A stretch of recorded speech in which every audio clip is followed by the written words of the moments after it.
Hello everyone, good evening to all of you. देखिए today we will discuss about the sensitivity of galvanometer. कल हमने बहुत ही अच्छे तरीके से गैल्वेनोमीटर यानी एमसीजी मूविंग कॉइल गैल्वेनोमीटर को डिस्कस किया था। तो उसी जहाँ पे हमने छोड़ा था उसी से मैं स्टार्ट करने वाला हूँ। मैंने आपको बताया था कि हमने बेसिक की कंस्ट्रक्शन वर्किंग और जो भी छोटी छोटी चीज़ें थी डेफिनेशन प्रिंसिपल और वो प्रीवियस वीडियो में डिस्कस कर लिए थे। एक बार मैं फास्ट रिवीजन फिर से करवाना चाहूँगा यहाँ पे ताकि आप लिंक कर सको आज के टॉपिक के साथ। क्लियर? तो स्टार्ट करते हैं। गैल्वेनोमीटर आपको मालूम है क्या चीज़ होती है? स्मॉल करंट को डिटेक्ट करने का डिवाइस होता है। It is a device which detect the small electric current passes through any circuit.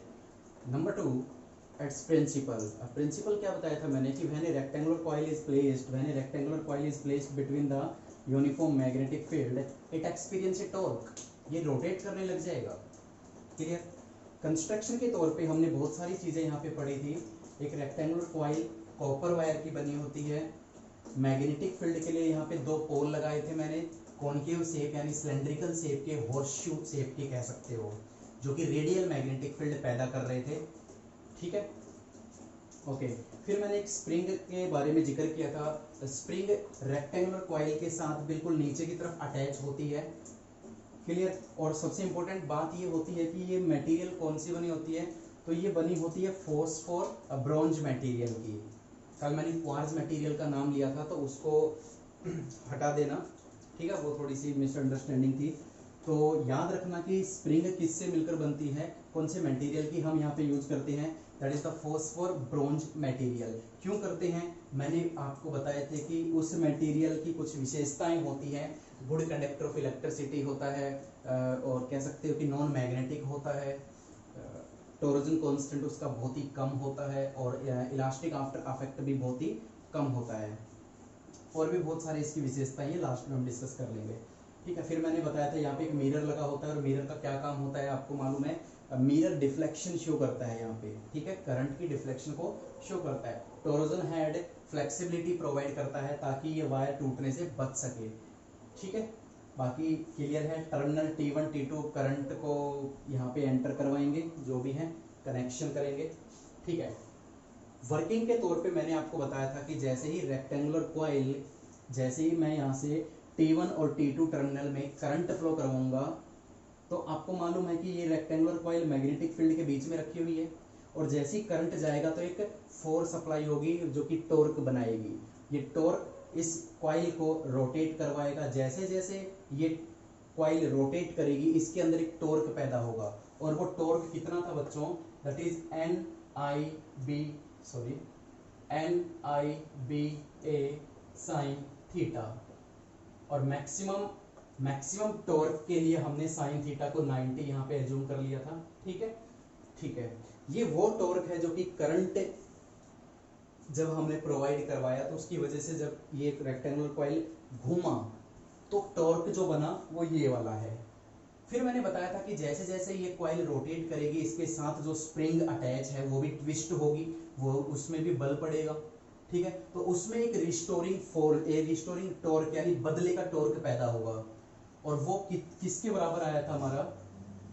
That is C phi. That is C phi. Phi is the angle of deflection of coil. जैसे जैसे ये coil rotate होगी वैसे वैसे phi increase करता जाएगा हमारा। Clear है? ठीक है। तो मैंने आपको बताया था C इज द टोरोजन कांस्टेंट होता है यहाँ पे। फिर मैंने बताया था इन दोनों इक्वेशंस को जब मैं कंपेयर करवाऊंगा, कंपेयर करवाने के बाद हमारा रिजल्ट आता है दैट इज C5। यहाँ से I की वैल्यू निकल कर आती है C5 upon NBA, and these all factors are constant. तो मैं लिख सकता हूँ यहाँ पे, यही रिजल्ट हमारे पास आया था कि जितना ज्यादा हम करंट प्रोवाइड करवाएंगे उतना ही टॉर्क पैदा होगा, उतना ही डिफ्लेक्शन एंगल इंक्रीज करता जाएगा।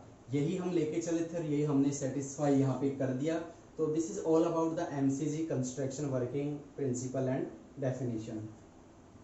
तो तो इस टॉपिक से आगे की तरफ हम अगर जाएं तो आज मैं पढ़ाने वाला हूं that is the sensitivity of galvanometer. सबसे पहले मैं आपको बताऊंगा थ्योरेटिकल पोर्शन है, बिल्कुल घबराने की जरूरत नहीं है, इसको यहीं पे मैं छोड़ देता हूं क्योंकि इसका हम यूज करेंगे। ठीक है, तो सेंसिटिविटी ऑफ गैल्वेनोमीटर क्या होता है, देखिए जब मैं बहुत ही स्मॉल अमाउंट करंट फ्लो करवाता हूं सर्किट में, इस मूविंग कॉइल गैल्वेनोमीटर में से बहुत ही स्मॉल करंट फ्लो करवाऊं या बहुत ही स्मॉल वोल्टेज में अप्लाई करूं, तो क्या होगा, यहाँ पे देखने को मिलेगा कि मिरर के अंदर जो निडल होती है वो लार्ज डिफ्लेक्शन शो करेगी, लार्ज डिफ्लेक्शन शो करती है। ठीक है, अगर ये कंडीशन सेटिस्फाई होती है तो गैल्वेनोमीटर एक सेंसिटिव डिवाइस होता है, या मैं कह सकता हूं a galvanometer is sensitive if a large deflection show by the needle when a small current flow through it or a small voltage applied across these terminals। that is simple, बहुत simple है भाई। छोटा सा current या थोड़ा सा current दोगे तो सुई नाचने लग जाएगी, या बहुत ही स्मॉल वोल्टेज अप्लाई करोगे तो भी डिफ्लेक्शन लार्ज होगी। तो ये होता है सेंसिटिव गैल्वेनोमीटर की पहचान। ठीक है, एक बच्चे को हल्का सा थप्पड़ मार दे, बहुत सेंसिटिव बंदा है, रोने लग जाएगा। ठीक है, एक बंदा है थप्पड़ मार दे, उसके साथ कोई भी मजाक कर ले, कोई बुरा नहीं मानेगा वो। लेकिन एक बंदा ऐसा होता है जो बहुत ही सेंसिटिव होता है, या मैं कहूँ कि हल्का सा मजाक कर दे तो बुरा मान जाता है। ठीक है, तो हम क्या कहते हैं कि ये बंदा बहुत सेंसिटिव बंदा है। तो वही काम इसके साथ होता है कि बहुत ही स्मॉल करंट से ये नाचने लग जाता है। ठीक है, इसकी निडल जो है वो लार्ज डिफ्लेक्शन शो करती है, तो ये पहचान होती है गैल्वेनोमीटर एक सेंसिटिव है। तो यहाँ पे मैं दो तरीके की सेंसिटिविटी का जिक्र कर रहा हूँ आज। First one is current sensitivity and second one is voltage sensitivity. तो पहला हम पढ़ेंगे करंट सेंसिटिविटी। ठीक है, तो ये रिजल्ट मैं ऊपर लिख देता हूँ, C5 वाला, C5 NBA, C5 NBA is equal to I। ये रिजल्ट बहुत इंपॉर्टेंट है, ये काम आएगा हमारे। तो सबसे पहले मैं जिक्र करता हूं यहाँ पे करंट सेंसिटिविटी का।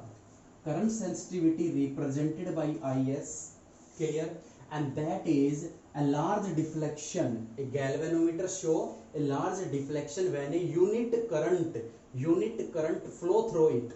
Unit current, large deflection, that is phi, यही था deflection angle.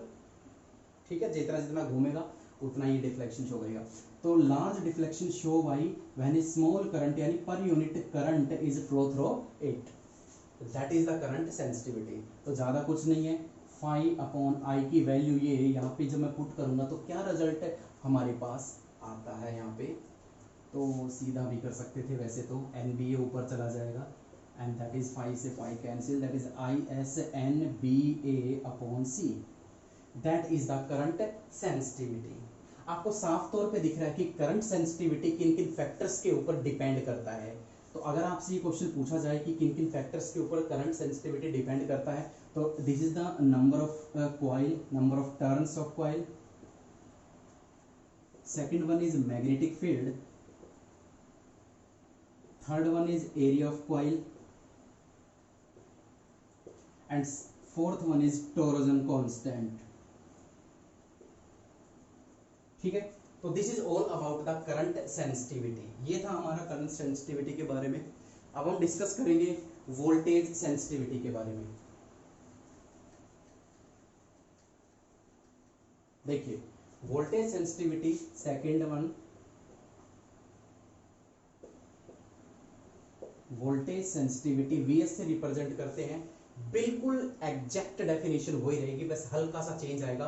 A large deflection show by a galvanometer when a unit voltage difference, या कह सकते हैं कि unit potential difference is applied across the terminal T1 and T2, that is 5V। Large deflection show by the galvanometer per unit potential difference applied across two terminal T1 and T2। Clear?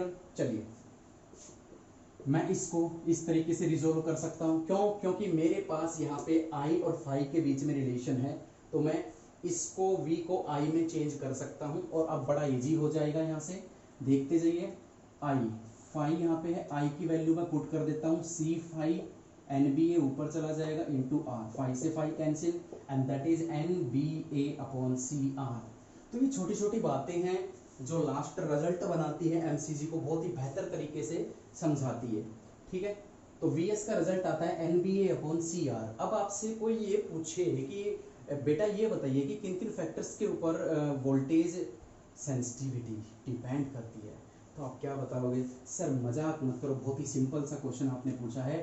N is the number of turns, वही चीजें आएंगी यहाँ पे। ठीक है, second one is magnetic field के बारे में जिक्र हो रहा है यहाँ पे। थर्ड वन इज एरिया के बारे में जिक्र हो रहा है। एरिया किसका है? ये कॉइल का एरिया है। ठीक है, फोर्थ वन क्या है? टोरोजन कांस्टेंट है and last one is resistance of coil. ठीक है, तो ये दो सेंसिटिविटी थी हमारी एमसीजी के ऊपर।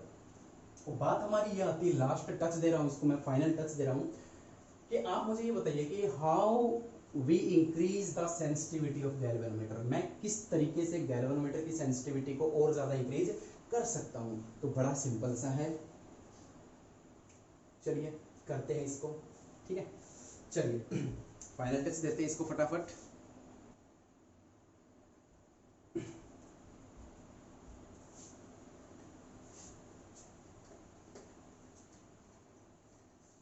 How we increase the sensitivity of galvanometer.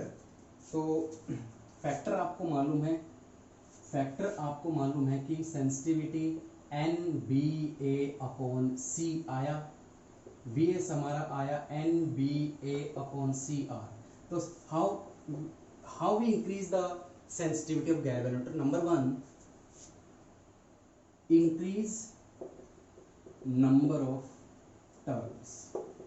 ध्यान से समझिए इस चीज को। अगर हम number of turns, copper wire जो है कॉइल्स की, अगर उसके नंबर ऑफ टर्न्स को मैं इंक्रीज करता जाऊं तो मैं सेंसिटिविटी को इंक्रीज कर सकता हूं, क्योंकि डायरेक्टली प्रोपोर्शनल यहाँ पे यूज हो रहे हैं दोनों ही इसमें फॉर्मूले में। लेकिन एक बात का याद रखना, एक लिमिट होती है। ये नहीं है कि लपेटते ही जाओ और इसको बहुत ही ज्यादा हैवी कर लो, बहुत ज्यादा इसका एरिया इंक्रीज हो जाएगा जिसकी वजह से रेजिस्टेंस पर अफेक्ट पड़ेगा, चेंज हो जाएगा उसका रेजिस्टेंस। तो याद रखना कि नंबर ऑफ टर्न्स इंक्रीज तो कर सकते हो, ठीक है, सेंसिटिविटी को इंक्रीज करने के लिए, बट उसकी एक लिमिट होती है, एक फिक्स है। क्योंकि जितने ज्यादा हम n को बढ़ाते जाएंगे, एक लिमिट से भी ऊपर अगर हम n को बढ़ा देंगे और भी ज्यादा अगर वायर में उसके ऊपर वाउंड कर दूंगा तो बहुत ही बल्कि हो जाएगा, बल्कि मतलब बहुत ही हैवी हो जाएगा एक तरीके से, और उसका रेजिस्टेंस वहां पे चेंज हो जाता है। तो याद रखना, इंक्रीज बिल्कुल कर सकते हैं लेकिन एक फिक्स लिमिट में। That is magnetic field, increase magnetic field. Magnetic field को इंक्रीज करके भी सेंसिटिविटी ऑफ गैल्वेनोमीटर को इंक्रीज किया जा सकता है, बट किस तरीके से? क्वेश्चन हमारा ये है कि मैग्नेटिक फील्ड को कैसे इंक्रीज करोगे। तो मैंने प्रीवियस लेक्चर में आपको बताया था जब कंस्ट्रक्शन और थ्योरी समझाई थी कि हम मैग्नेटिक फील्ड को इंक्रीज बिल्कुल कर सकते हैं। किस तरीके से? एक सॉफ्ट आयरन यहाँ पे प्लेस्ड करके, क्योंकि सॉफ्ट आयरन एक फेरोमैग्नेटिक मटेरियल होता है, एक पावरफुल मटेरियल होता है जो कि अट्रैक्ट करता है ऑल मैग्नेटिक फील्ड लाइंस को। जितनी ज्यादा वो मैग्नेटिक फील्ड लाइंस को अपनी तरफ अट्रैक्ट करेगा उतनी ही ज्यादा मैग्नेटिक फील्ड इंक्रीज होती चली जाएगी। या हम सिलेंड्रिकल, यहाँ पे सिलेंड्रिकल शेप की मैग्नेट्स का यूज कर सकते हैं, उस तरीके से भी मैग्नेटिक फील्ड को हम इंक्रीज कर सकते हैं। ठीक है, थर्ड वन, एरिया। एरिया को इंक्रीज कर दीजिए, ठीक है, कॉइल के एरिया को, मोटाई को इंक्रीज करते जाइए, लेकिन वो भी एक फिक्स लिमिट में, वरना एक लिमिट के बाद अगर उसका एरिया बढ़ाते जाओगे तो वो बल्कि हो जाएगा, हैवी हो जाएगा और फिर दिक्कत आ सकती है। लास्ट में, डिक्रीज टोरोजन कांस्टेंट। डिक्रीज टोरोजन, क्योंकि सी इनवर्सली है दोनों में, ये देखिए सी इनवर्सली है दोनों में। तो सेंसिटिविटी को इंक्रीज हम कर सकते हैं टोरोजन कांस्टेंट को डिक्रीज करके, सी की वैल्यू को डिक्रीज करके। अब डिक्रीज कैसे करेंगे? तो बहुत ही इंपॉर्टेंट ये रिजल्ट आएगा, इसका ध्यान देना कि टोरोजन कांस्टेंट को मैं डिक्रीज किस तरीके से कर सकता हूं। तो देखिए, ये जो स्प्रिंग है और ये जो सस्पेंशन वायर है जिसके साथ ये पूरी कॉइल हमने हैंग कर रखी है, सस्पेंड कर रखी है, ये सस्पेंशन वायर और ये स्प्रिंग दोनों किस मटेरियल की बनी होनी चाहिए? फॉस्फोर ब्रोंज मटेरियल की। क्यों? क्योंकि फॉस्फोर ब्रोंज का टोरोजन कांस्टेंट बहुत ही कम होता है, वो नॉन मैग्नेटिक होता है, वो गुड कंडक्टर ऑफ इलेक्ट्रिसिटी होता है, ठीक है, और कह सकते हो कि फ्लेक्सिबल होता है, इलास्टिक मटेरियल होता है, इलास्टिक आफ्टर इफेक्ट बहुत कम होता है, तो बहुत सारी उसकी विशेषताएं हैं। तो उस मटेरियल का हम यूज करके टॉर्जन कांस्टेंट को हम डिक्रीज कर सकते हैं, और टॉर्जन कांस्टेंट एक बार डिक्रीज हो गया तो भैया क्या होने वाला है, यहाँ पे सेंसिटिविटी इंक्रीज होगी ही होगी। तो ये 4-5 फैक्टर ऐसे थे जिनकी वजह से मैं सेंसिटिविटी को इंक्रीज कर सकता हूँ। तो that is all about the MCG. आपसे कुछ भी पूछा जा सकता है, दोनों वीडियो ध्यान से देखिए प्लीज, ठीक है। एक मिस्टेक वो आप ठीक कर लीजिएगा जो प्रीवियस वीडियो में हमने देखी थी, कि जो मटेरियल होता है, मैंने बताया था फॉस्फोर और क्वार्ज मटेरियल, एक्चुअली में है क्या, फॉस्फोर और ब्रॉन्ज मटेरियल की बनी होती है ये, ठीक है। तो बाकी बिंदास, एक नंबर 5 मार्क्स का 100% इस सीजन में ये आने वाला टॉपिक है लॉन्ग आंसर में, क्योंकि इसका भाई बंधु साइक्लोट्रॉन हट चुका है इस सेशन के लिए, तो इसके चांस और भी ज़्यादा हो जाते हैं, ठीक है। तो गुड लक, इसको पढ़ते रहिए and stay at home, be safe, thank you so much.